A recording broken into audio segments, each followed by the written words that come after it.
Month and है और नए मंथ की शुरुआत होगी, तो सबसे पहले आपको ऑटो के नंबर्स आते हुए दिखेंगे। तो यहाँ पे फोकस बना हुआ रहेगा 1 तारीख यानी कि सोमवार से ही मई के ऑटो बिक्री के आंकड़े आएंगे, तो उस पर बाजार की नज़र रहने वाली है।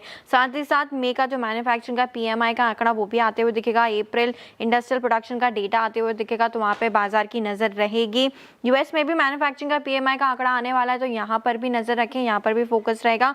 हालांकि जो स्टॉक स्पेसिफिक एक्शन देखे तो कोलगेट में आपको नजर आएगा, क्योंकि एक्स इंटरिम डिविडेंड की डेट है सोमवार के दिन, 24 रुपए पर शेयर का एडजस्टमेंट आपको यहाँ पर नजर आएगा। ट्यूसडे के दिन US में जो जॉब्स ओपनिंग का डेटा है वो आते हुए रहेगा, तो यहाँ पर बाजार की नजर रहने वाली है।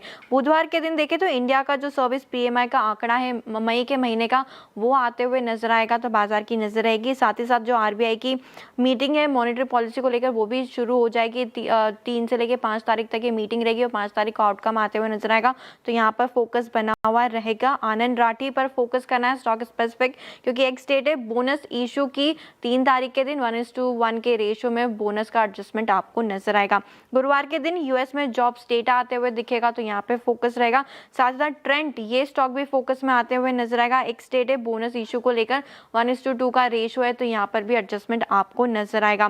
फ्राइडे के दिन RBI की मॉनेटरी पॉलिसी का अनाउंसमेंट होगा, तो यहाँ पर नज़र बनी हुई रहेगी। इंडिया का क्वार्टर फोर का GDP का भी डेटा आते हुए दिखेगा, तो यहाँ पर भी रहेगी नज़र। US में नॉन फार्म पेरोल और अनएम्प्लॉयमेंट का डेटा आने वाला है, तो ये भी जो है मैक्रो के लिहाज से काफ़ी इंपॉर्टेंट रहेगा। इसके अलावा काफ़ी सारे स्टॉक्स भी फोकस में रहेंगे फ्राइडे के दिन। X dividend bank of Baroda, Cipla, HDFC, AMC, JSW energy और रिलायंस की होती हुई नजर आएगी, तो आपको प्राइस में हल्का एडजस्टमेंट दिखेगा डिविडेंड का। और साथ ही साथ विप्रो पर भी नजर रहेगी, क्योंकि एक्स और रिकॉर्ड डेट बायबैक की जो है वो भी शुक्रवार के दिन है। तो ये सारे के सारे इवेंट्स और स्टॉक्स फोकस में रहने वाले हैं। ओके, चलिए ऊपर तो ये सारे के सारे स्टॉक्स रहेंगे